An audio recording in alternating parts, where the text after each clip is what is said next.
Welcome or welcome back, and thanks for being here. I'm Cassie, and this is A Wicked World. If you haven't checked out A Wicked World on Patreon yet, and you want to have access to over 50 exclusive videos with new ones being added each month, then make sure you check out the link in the description box below. Now, the story I have for you today is one about a little girl who died shortly after her babysitter picked her up from her mother. Yet no arrest would be made in connection with her death until over a year later. This is the story of Olivia Stripling.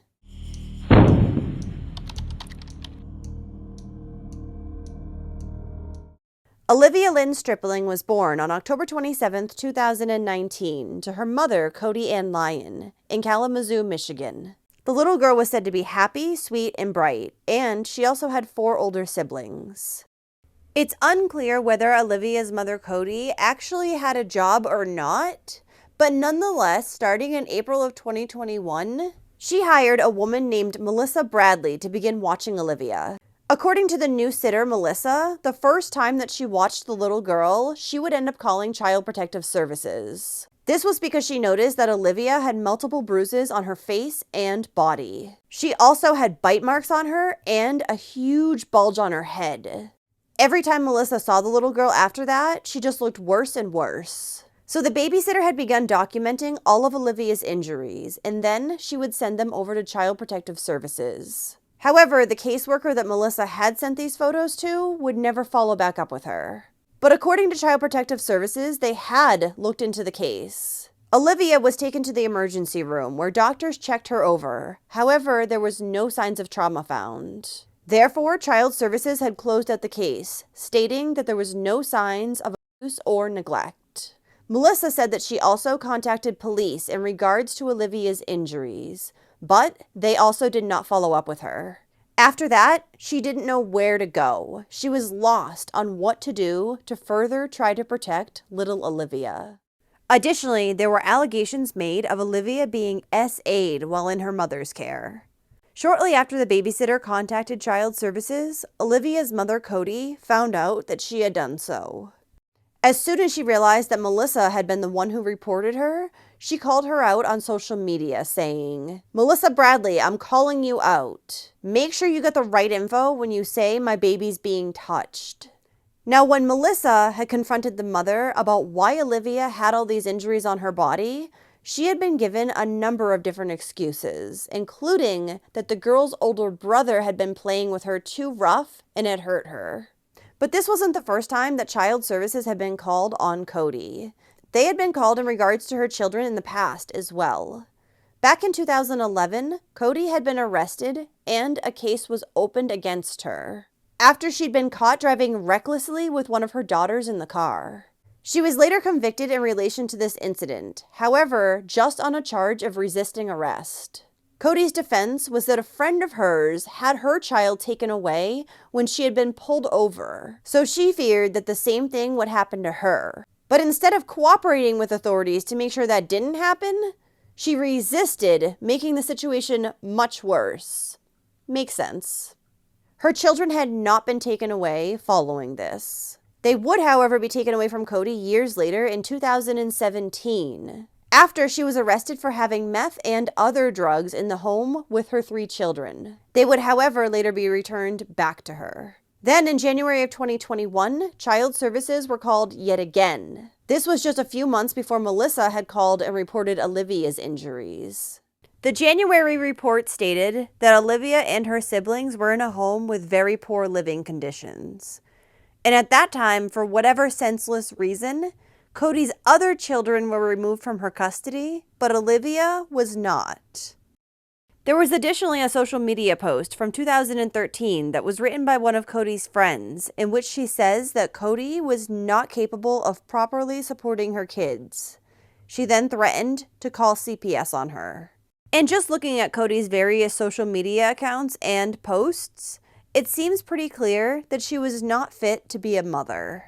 Now, regardless of Cody calling out the babysitter, Melissa, for reporting her to Child Services, the mother still apparently needed someone to watch 21-month-old Olivia. So on August 7th, 2021, she once again called Melissa. The babysitter agreed to watch the little girl, and she headed to Cody's apartment on Bluebird Court in Portage, Michigan. The plan was for Melissa to pick up Olivia, then drive her back to her place in order to babysit her overnight. But when Melissa arrived at Cody's apartment, she noticed that Olivia's head was swollen, very swollen. The little girl was lying in bed with her mother, Cody, and she was still sleeping. Then, on the car ride back to Melissa's place, she would notice that Olivia didn't want to eat any of the food that she'd been offered. Just moments after Melissa arrived back at her place with the toddler, less than 30 minutes after she had picked her up from Cody's, Olivia fell to the floor and began having a seizure. Then she fell unconscious, so Melissa immediately called 911. When paramedics arrived at the apartment, they found the babysitter performing CPR on the little girl. Olivia would then be rushed to a hospital and placed on life support. However, she would die the following day, on August 8, 2021. After suffering a significant skull fracture that led to brain bleed. Her death would later be ruled as a homicide. But there would not be any arrests made in connection with her death for quite some time. It wasn't until over a year later, in December of 2022, that her mother, Cody Lyon, would be arrested and charged with second-degree murder and CA. She was held on a measly $50,000 bond. According to state police, it had taken them so long to make an arrest because they had to wait on additional follow-up and lab analysis. But that seems like a ridiculously long time to wait for all of that. Especially since the little girl's mother had already previously told investigators that it was her who had accidentally kicked Olivia when the little girl had crawled up in her bed while Cody was trying to sleep. Olivia had then fallen off the bed and hit her head on an end table. And even though the mother said that it was just an accident, Cody also admitted that she was frustrated from a lack of sleep due to being up for days on a bender using methamphetamine.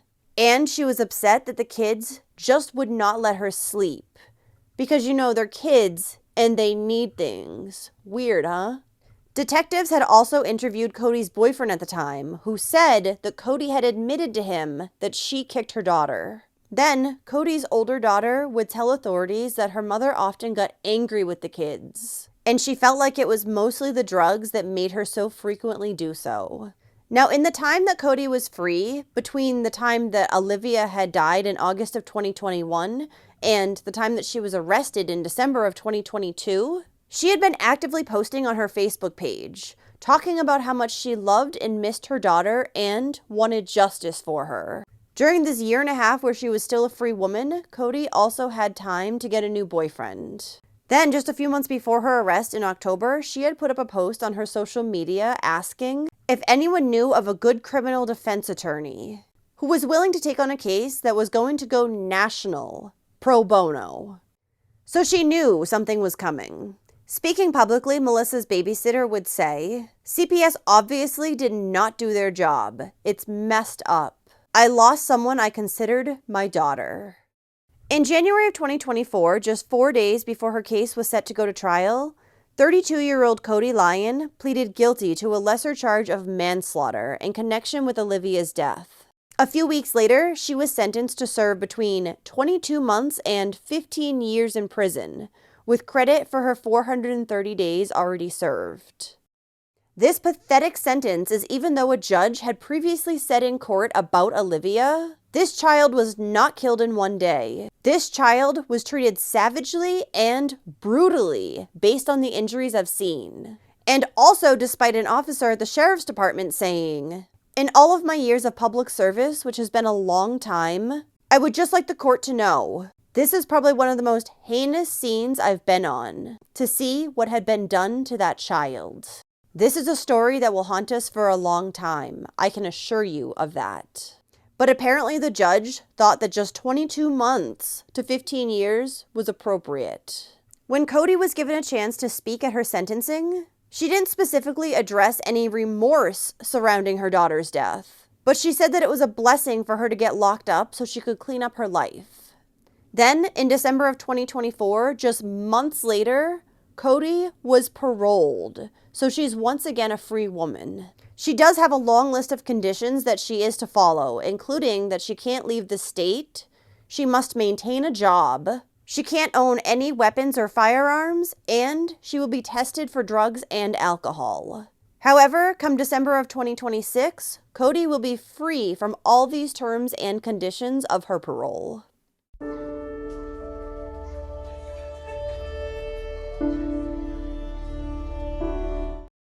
Well, thank you for listening to Olivia's story today. Here's yet another case where the child did not get justice. Olivia's mother barely served any time behind bars for killing her daughter.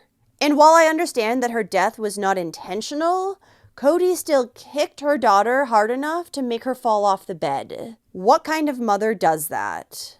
Not to mention that this little girl had clearly been going through months of mistreatment prior to her untimely death. And now Cody is free again and can go on to have more babies if she'd like.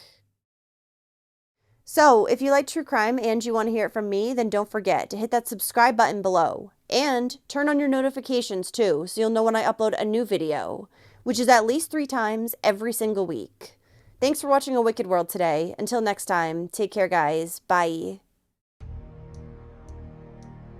Thank you to all the patrons of A Wicked World. Now, there's even more of A Wicked World on Patreon, so check it out on patreon.com/awickedworld. Or use the Patreon app. You'll have access to exclusive videos each month and more. Any support truly helps to make sure the victims are never forgotten and to highlight the shortcomings of society associated with each case.